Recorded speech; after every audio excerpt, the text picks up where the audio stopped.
I want to also just say that right now I'm about to bring up Scott and a fellow named John Thorne.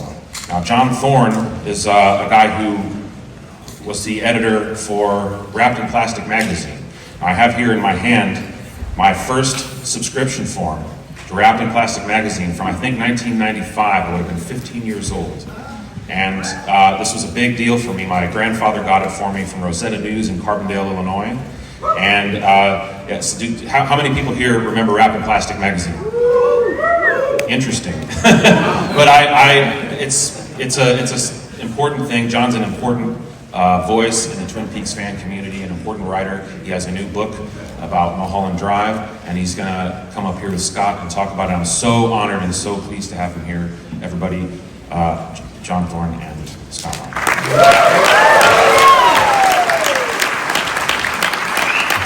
Thank you, Daniel. Thank you very much. Daniel also has a napkin that we shared together at a McDonald's from 2007, and he keeps it with me. I'm here with John Thorne, who's written this incredible book called Devious Dreams, Reimagining David Lynch's Mulholland Drive. It's incredible. We're selling it back there. How many here have seen Mulholland Drive? And how many have not? Okay, don't worry, we're not going to spoil anything. John, for those who have not seen this and don't know the story, tell them the very strange beginning of where Mulholland Drive was born. Yeah, the story of how Mulholland Drive, the film, came to be is pretty interesting just by itself. It was originally conceived to be a spin-off of Twin Peaks. It was going to be a television series in the early 90s, and it was going to feature Audrey Horne, who was going to leave Twin Peaks and go to LA and have these strange noir adventures. In fact, it was Mark Frost, the co-creator of Twin Peaks, who titled the then television idea as Mulholland Drive.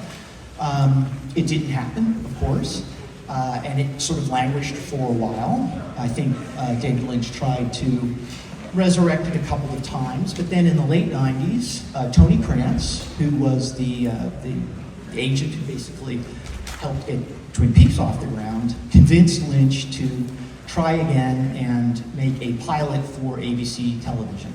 And Lynch, who was pretty certainly averse to television, he didn't like the experiences he had with Twin Peaks and on the air, he agreed to do it because he said he wanted to go in and tell an ongoing story. And so he did, in fact, film a pilot. He had a contract to also film a closed ending if they were going to release it overseas, just as they did with the Twin Peaks pilot. And he filmed it. And then ABC looked at it, and they were like, no, we do not want this at all. And so they said, no, we're not going to pick it up. And So will we see any of that pilot, or this movie is completely new? Oh no, most of the pilot is in the film. So what happened was, a French film company came to Lynch and said, we think you can turn this into a feature film.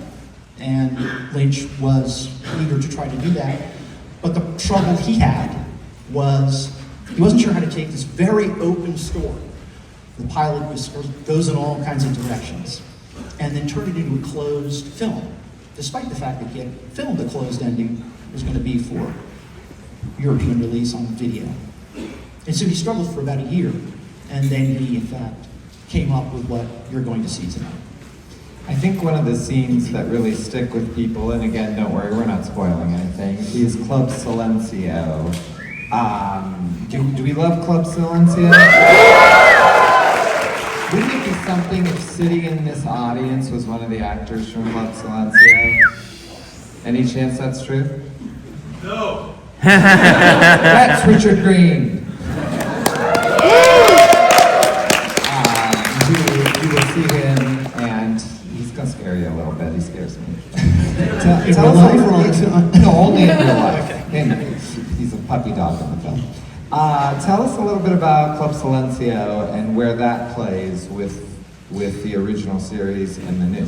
Sure, and again, we are not going to give you any interpretations. We think it's important for everyone to go into a Lynch film cold or with their own ideas of what it's about.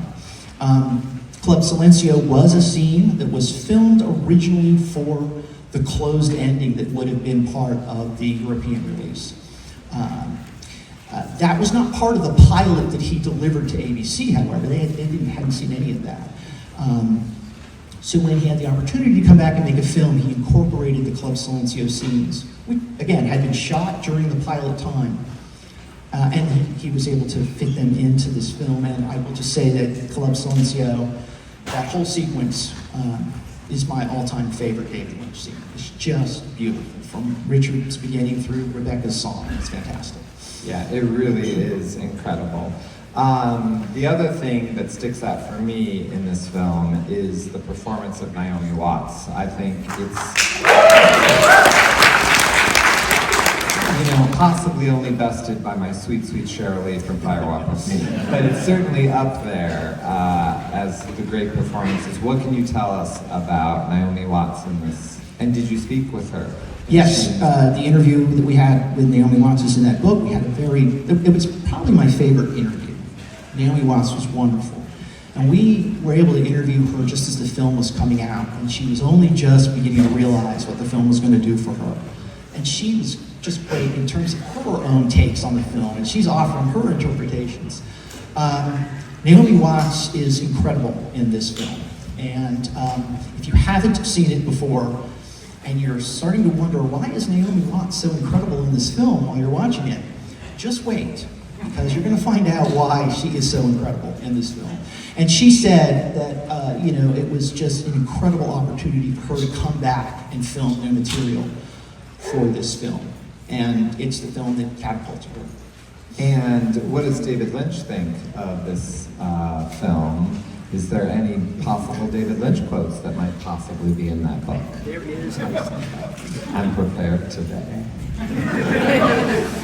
So this is actually a quote that Lynch, it's a short quote that Lynch gave about this film.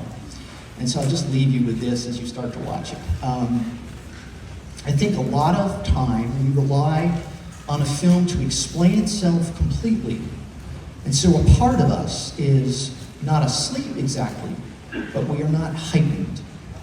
We do not realize that there may be clues there that are important. There are different depths of getting into it, so it's interesting how much I think is missed the first time around, just because you're not aware you are supposed to be paying attention to certain things. So I'll give that to you, and you will. So if you want to talk about interpretation, I will be out in the back later, and this is my favorite David Lynch film. I'd love to talk to you about it, so just come up and tell me what you think. Thanks very much. Appreciate it.